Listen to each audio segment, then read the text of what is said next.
Welcome to Donmar TV News Channel. Video. So yung question ko lang po, nasabi niyo po kanina na some students and some netizens says that some of the professors, teachers in some schools and universities are supporters itself of the CPP and PNDF. Bali, ikaw kasi kanina, Ma'am Ivy, may nabanggit kang name nung isang professor na si Ma'am Joanne Manzano. Patuloy pa rin po ba yung pagre-recruit niya o patuloy pa rin po ba yung pagiging professor niya sa UP?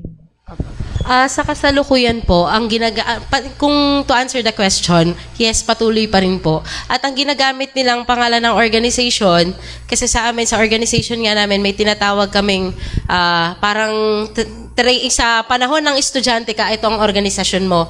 Pag professor ka na, ito naman ang organisasyon mo. Yung pag-estudyante, nandyan ang UP Mingan, nandyan ang Lakbay CP. Pero pag professor ka na at professional ka na, nandyan na yung Taripnong Cagayan Valley. Kung mapapansin nyo, mga local names to at mga Ilocano words na mas malamya ang dating, hindi pula ang dating. Pero ang katakot-takot kasi bukod doon sa pinakita ni Kaamihan dyan, yung organization kasi namin dumidirekta sa region. Dumidirekta kung saan merong yung region na namumuno sa unit ng NPA. Kaya sa amin, pag nag-full-time kami, kaya mapapansin doon sa mga na-recruits na ni na Ma'am Joanne, hindi nag-full-time sa Manila. Kasi sa amin, pag estudyante ka, part-time organizer ka. Pag nag-full-time ka, diretso ka, tapon ka na sa Cagayan Valley.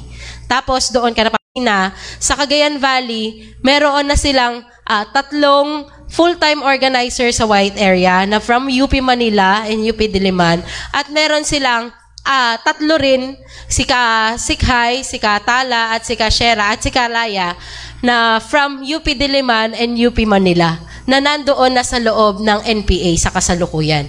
At yung mga taga-PUP, yung 2 kaklase ko na nandun sa Larawan, nandun pa rin, na nirecruit din ni na Ma'am Joanne Manzano at ni na Sir Alan Messina. Kaya patuloy yung pagre-recruit sa mga kabataan. Unti-unti, sinasanay kami sa eskwelahan, tapos ipapadala kami sa mga areas na sa region hanggang sa tuloy-tuloy na pasampa na sa NPA. Ganon yung naging sistema ng recruitment sa amin sa mga regional youth sectors. Okay, yung last question ko po, Ma'am, is ano po yung maipapayo nyo sa mga kabataan, lalo't higit na dun sa mga students na kaanib na ng mga organization na may affiliation po and control sa CPP and PANDF? Ano po yung mga maipapayo nyo po sa mga kabataan, lalo't higit na po dun sa mga students na kaanib ng mga organization na may control nga po dito sa CPP and PA? Una dyan, ngayon naman, nagiging open na talaga yung, halimbawa kami, talagang ibinubukas na namin, sinasabi na namin na itong mga organizations na to ay hindi lang simpleng mga legal organizations. Kaya sana maging lesson learned at wag nang subukan pa. Kasi minsan, na nailalathala na nga, nasasabi na nga, out of curiosity, pinapasok pa rin ang mga kabataan. Wag na natin silang i-entertain, wag na nating subukan pang pumasok sa mga organizations na ito. Talagang attractive yung mga gagamitin nilang propaganda at mga issues na i-exploit nila na talagang tatama dun sa interest ng estudyante, pero pagkatapos nun, ire-recruit tayo. Kaya sa first step pa lang, wag na tayong mag-entertain o wag na nating subukan pumasok sa mga organization na to. Pangalawa, sa mga kabataan, gaya ng lagi kong sinasabi, maraming pamamaraan para ipakita yung pagiging patriotiko, pagmamahal sa universidad mo, sa bilang mga scholar ng bayan, maraming pamamaraan. Hindi sa pamamaraan na sasapi tayo sa mga CPP, NPA, NDF, legal front organizations at later on magiging kasapi ng NPA. Pwede, yung simpleng pag-aaral mo, yung pagtatapos ng pag-aaral mo doon sa eskwelahan, kasi ikaw ay pinapaaral ng mamamayan eh. Ikaw ay scholar ng bayan. Yun ay pagpapakita ng pagpapahalaga mo sa bayan mo. Kasi later on, pag natapos ka mag-aral, magsisilbi ka sa bayan mo rin naman. Kaya, napakaraming pamamaraan para ipakita yung ating kagustuhan na pag-unlad ng pagbabago sa bayan natin. Pangatlo, siguro sa mga magulang, naging matapang na ang mga magulang sa kasalukuyan at lumalantad at humaharap sila para ipaglaban yung kanilang mga anak na nagmula dito nga sa mga iba't ibang universidad na na-recruit ng CPP, NPA, NDF. Siguro, kung sabi nga ng isang magulang, kung yung aso nga nakapapanganak, kinuha mo yung anak niya, kakagating ka How much more yung inalagaan mo ng ilang taon at minahal mo ng ilang taon tapos kukunin lang ng CPP, NPA, NDF. Talagang lalaban talaga ang mga magulang para ipagtanggol yung kanilang karapatan at alagaan yung kanilang mga anak. At ganoon din sa mga school administrators, kasi sila yung tumatayong pangalawa naming mga magulang. At sila yung eskwelahan at pamantasan ang tumatayong tahanan naming mga scholar ng bayan. Kaya marapat lang na sa matagal na panahon, hindi tayo manahimik. Kung hindi natin alam, alamin natin. Kasi sinasabi na ngayon napakabukas, buti pa nga yung nasa security agencies, alam nila, sila tayong mga nasa loob ng paaralan, tayong mga administrators, naging bulag tayo at nagkibit balikat doon sa nangyayari. Kaya dapat, bilang mga pangalawang magulang at mga guro ng mga scholar ng bayan, tayo yung magturo sa kabataan ano ba yung nararapat, ano ba yung tama. Hindi tayo yung mag-uudyok sa kanila para itulak silang humawak ng armas at later on mamatay sa kabundukan dahil sa mga maling prinsipyo at ideolohiya.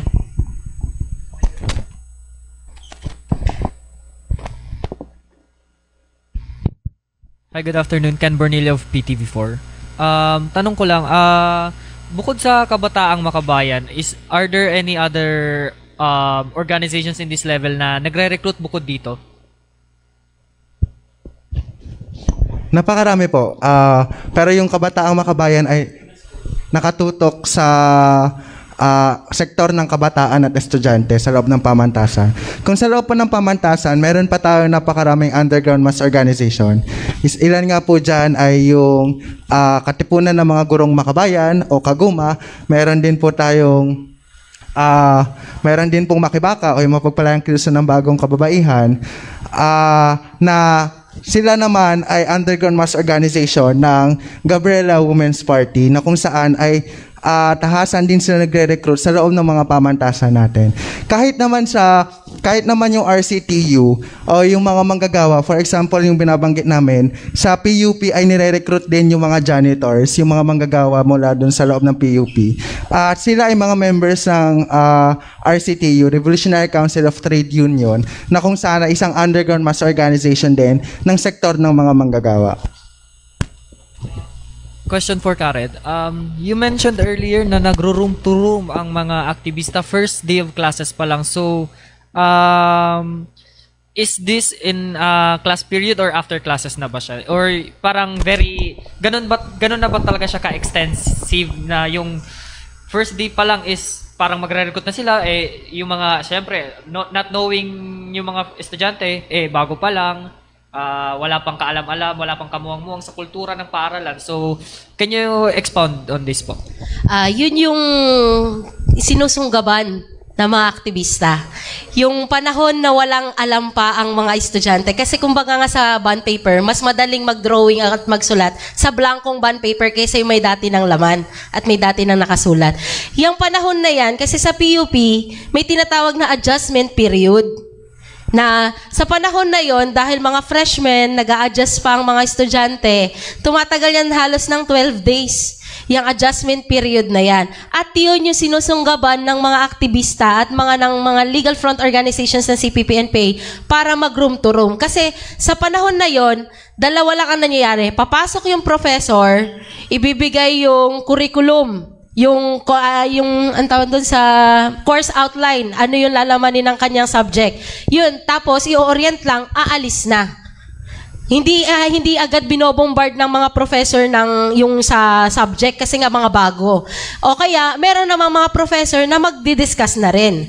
Pero kalakhan talaga ng professor pag ganyang mga panahon hindi pumapasok. At yun yung sinasamantala ng mga aktivista dahil nga walang kamuwang-wang pa yung mga estudyante. Kaya nga pag every year, ang pinaka-target talaga ay freshman. Kasi sila yung wala pa talagang alam doon sa loob ng eskwelahan at sila yung nangangailangan ng grupo, ng kaibigan, ng organization na papasukan. Kaya yun yung ginagawa sa first day of class. Ako, ang experience ko, first day of class, meron talagang mga org booth, mga organization booth sa labas na doon, punta ka doon, may discussion, magpipirma ka ng membership form, ganyan. Tapos naka bandera na ang mga streamers na ano yun, parang ibinubukas o masaya ang PUP sa pagpasok ng mga bagong freshman, pero ang nakalagay, anak bayan, LFS, ganyan. Tapos sa unang araw ng klase, nagdi-discuss na nung tatsulok yung social stratification daw sa loob ng lipunan. Ganon ang nangyayari. At yun yung sa akin nung panahon na nag-room to room ako, yun yung pinakamagandang panahon para mag-room to room sa estudyante. Kasi mas maraming nare-recruit. Talagang agawan ng aktivista dyan sa pagpasok sa mga colleges, sa mga rooms para makapag-recruit.